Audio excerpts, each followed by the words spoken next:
సంఘములో ఉపవాస ప్రార్థనలు, సంఘములో కన్నీటి ప్రార్థనలు, దీర్ఘ ప్రార్థనలు జరుగుతూ ఉంటాయి. అయితే ఆ ప్రార్థనలు జరుగుతున్నప్పుడు ఆ ప్రార్థనలో కూడా నువ్వు కలుసుకోవాలి. ఆ ప్రార్థనలో కూడా నువ్వు కలుసుకుంటే నా ప్రియమైన దేవుని బిడ్డలారా, నీవు బలము పొందుకుంటావు.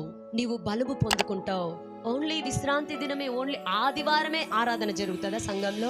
మందిరములో జరుగుతున్న ప్రతి కూడికకి నువ్వు రాగలిగితే మరి ఎక్కువగా రావాలంట.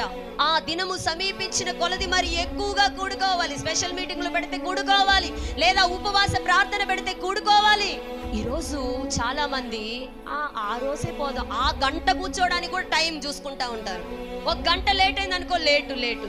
దేవుని మందిరములో నీ ఆవరణములో నివసిస్తే ఒక్క దినము గడుపుట ఏంటంట 1000 దినముల కంటే శ్రేష్టము. ఆయన ఆవరణములో ఒక్క దినము గడుపుట 1000 దినముల కన్నా.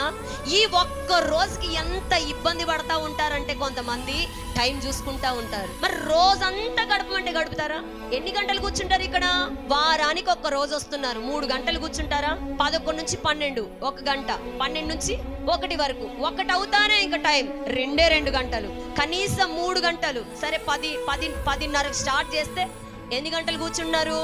2.5 గంట. దానికే నువ్వు టైం చూసుకుంటున్నావు అనుకో, ఆయన టైం వచ్చినప్పుడు నువ్వు ఇక్కడే ఉంటావు అంతే. నువ్వు టైం చూసుకుంటా మెయింటైన్ చేస్తున్నావంటే ఆయన దినం వస్తుంది, ఆయన టైం కూడా వస్తుంది ఒక రోజు. గుర్తుపెట్టుకోండి, మీ టైం ఇప్పుడు ఎవరి టైము? ఇప్పుడు మీ అందరి టైము, నా టైం కూడా. ఆయన టైం వస్తుంది ఒక టైం. ఏ టైం అది? రాకడ టైంలో ఆ రోజు నువ్వు టైం చూసి మెయింటైన్ చేస్తున్నావుగా, నా టైం నేను మెయింటైన్ చేస్తా. ఏం చేస్తా? హల్లెలూయా, దేవునికి మహిమ కలుగును గాక. హల్లెలూయా. నా ప్రియమైన దేవుని బిడ్డలారా, 2 గంటలంటే ఎంత నొప్పి, ఆపసోపాలు పడుతుంటారు కొంతమంది. అబ్బా, ఆపసోపాలు అస్సలు చూడలేము. సమర్పించుకోండి. ఏం సమర్పించుకోవాలి? ఎంత టైం అయినా దేవునితో గడపాలి ఆ రోజు. హల్లెలూయా.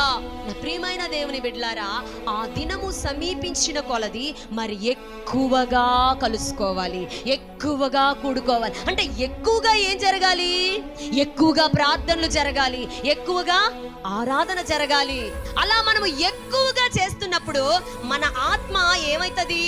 మన ఆత్మ కూడా ఎక్కువగా ఆరాధన చేస్తుంది, మన ఆత్మ కూడా ఎక్కువగా ప్రార్థన చేస్తుంది, మన ఆత్మ కూడా ఎక్కువగా దేవుణ్ణి స్తుతిస్తుంది. అప్పుడు మనం ఎక్కువగా దేవునిలో ఎదుగుతాం. దేవుడు వచ్చినప్పుడు ఎవరైతే ఎక్కువగా ఎదుగుతున్నారో, ఆ దినము సమీపించిన కొలది ఎక్కువగా కూడుకుంటున్నారో వారినే కొనిపోబడతాడు, తీసుకొని వెళ్ళిపోతాడు.